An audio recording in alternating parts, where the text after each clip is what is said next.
guys! Kumusta po kayo? It's me again, Bisayang Ilocana, Ilongga, Bisaya gal. Welcome back to my channel, and for today's video, magbubukas na naman po tayo ng isa sa mga makeup palettes or makeup eyeshadows na natanggap ko sa Amazon noong nakaraang araw. So, sa last video ko, nagbukas po tayo ng isa, and sinabi ko po doon na hindi ko maipapakita lahat kasi nga masyadong marami at hindi ko rin magagamit all at once. So, gumawa po tayo ng video na ginamit ko yung green palette ng makeup na yon. At ito po yung itsura. Yan. So, ngayon naman, magbubukas tayo ng isa na naman sa mga natanggap ko. And then, yun na naman ang paglalaroan natin.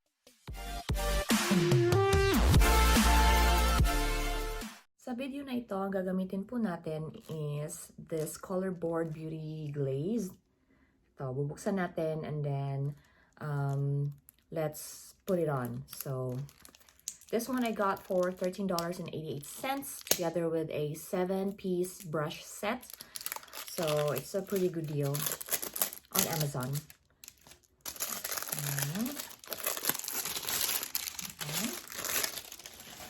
And then, how do we open this one? Oh. Duh. Goes like this. Oh.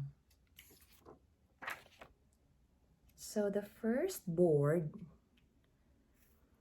looks like this. Wow! So kind of like the green palette. And that's a green board. And then, okay. So, this is cool. So it goes like this. Wow! Now we go to the orange, yellow, red hue. So it looks like that. Meron siyang matte colors, meron din siyang glitters. So, maganda yung combination. And then, next one is, if that's green, and this is like the orange tone. This one is more of like a sky or blue hue. Ayan. Meron na naman din siyang matte colors and some glitters. The glitters kind of looks like parang masyadong mag-glitter. I'm not sure if this is talagang solid glitter. Yeah, that's how it looks like. And then this one is like a purple pink hue. So it looks like this. So, maganda. Maraming kulay. Looks like this. Oh. Yeah.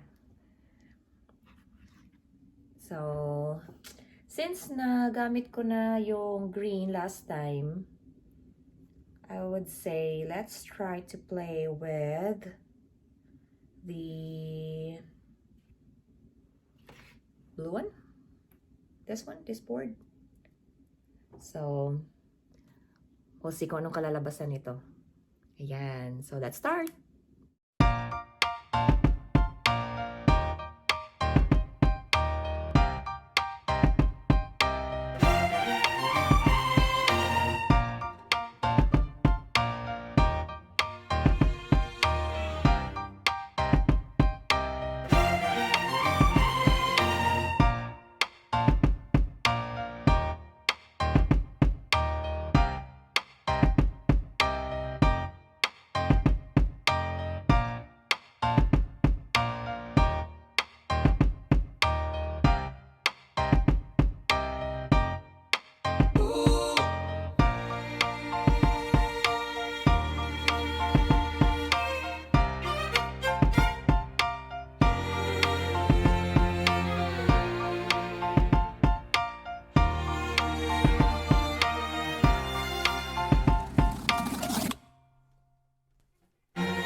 nakikita po ninyo, hindi siya pantay. So, nung ginanon ko, meron yatang nasali sa, sa pilik mata ko na concealer. So, parang tumalsik siya dyan. At kita nyo naman, mas malinis dito kaysa dito.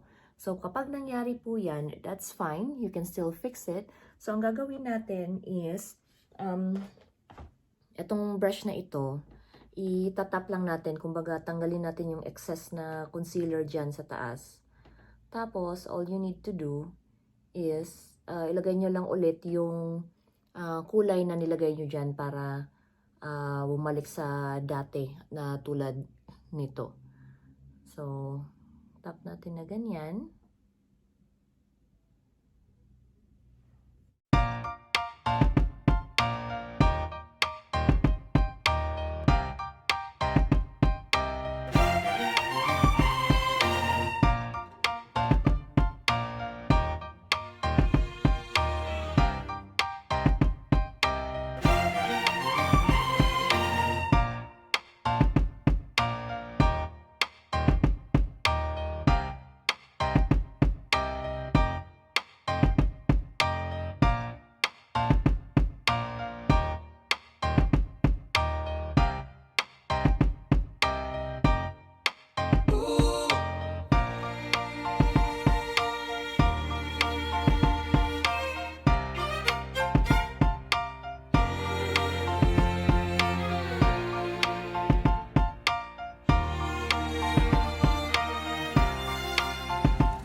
Okay, ito na po yung finished product ng makeup look natin for tonight. Do you guys like it? Does it look good? Kasi ako, personal review ko at saka opinion dito sa color board beauty glaze na ito, we actually used the blue board which has the blue palettes. Yan. Ang ginamit natin was this one, this one, this one, at saka yung glitters. I did like the matte colors, tsaka kahit itong konting shimmer gusto ko rin. However, I do not like this one. And I would say, ito hindi ko na dito magugustuhan together with the rest of the palettes na mukhang glittered na ganito. Oh, no! Why? Kasi etong glitter na ito is masyadong malaki yung parang grano niya or yung butil ng glitter. At saka hindi siya talaga dumidikit ng maayos. So while I was putting it, I did have a lot of fallout. Right now, yung desk ko, pati yung damit ko, punong-puno ng glitter. So I will have to clean up like really good after this video. And also, eto, parang nilagyan lang nila ng oil-based product or something para magmukha siyang madikit. Pero pag nilagay mo siya talaga sa ano mo, sa skin mo, hindi siya ganun ka adhesive, kumbaga. So I already put primer, I did put concealer na thick yung consistency niya, hoping that that would work for this one, but it did not make the cut. So as you can see, yeah, may glitter siya. Maganda siya tingnan siguro dito sa video, but in person, it looks like, alam nyo na yun. So, I really don't like it, and I was expecting to have full coverage with the glitters, pero nakikita ninyo na lumalabas pa rin, lumulutang pa rin yung kulay or yung shade ng concealer. So, hindi ko siya gusto. Sorry. Isa-swatch ko siya ngayon, and I'll see kung makikita ninyo yung sinasabi ko. I'm hoping that this light will support it. So, let's do this one. Yan, ganyan pa lang. Tinitingnan ko pa lang siya na ganyan. Nakikita ko na hindi siya dumidikit ng maayos sa daliri ko. And, ayan, nagtatagaktakan na yung mga glitters sa pantalon ko. So, if you do this, tapos ilagay natin ng ganyan. Hulog na. Ayan. Watak-watak yung coverage. Yeah, coverage nung glitter. So, hindi siya talaga dumidikit. Ayan, may natira pa.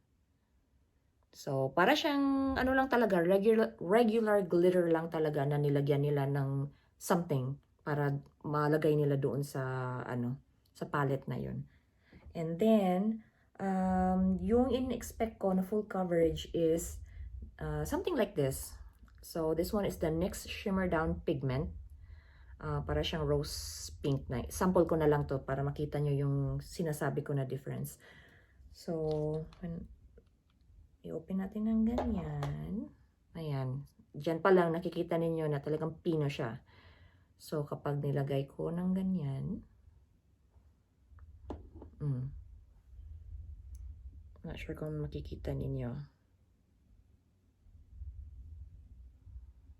Kita nyo ba?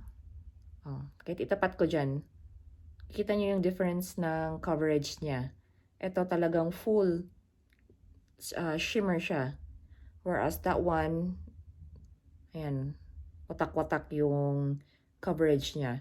So, right now, I will use the other ones, but I will not use the glitter palettes. So, I don't like it.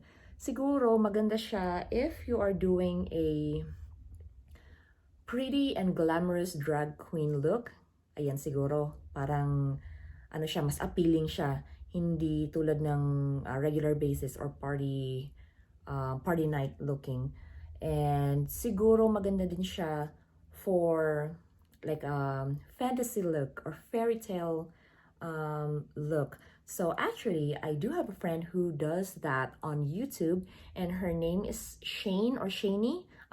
She's actually a friend of mine on Facebook, and she helped me build this YouTube channel that I have as well. Binigyan niya ako ng mga tips. She's very approachable and very generous with the information na binibigyan niya sa akin. So, nagpapasalamat ako sa kanya talaga. So, for this video, I want to give her a big shout out, and please subscribe to her channel as well. She already has, I think, 1,500 subscribers. So, congratulations, and please subscribe to her channel. Her name is J. Shaney Vela.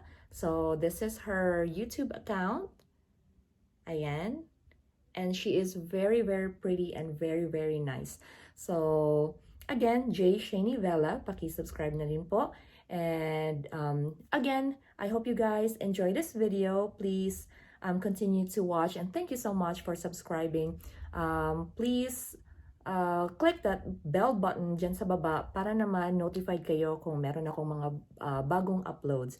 Again, this is Kathy, your Ilocana, Ilongga, Bisaya gal, always saying, don't let anyone turn you away from your purpose, and always live life for what it's worth. Thank you so much for watching. Bye!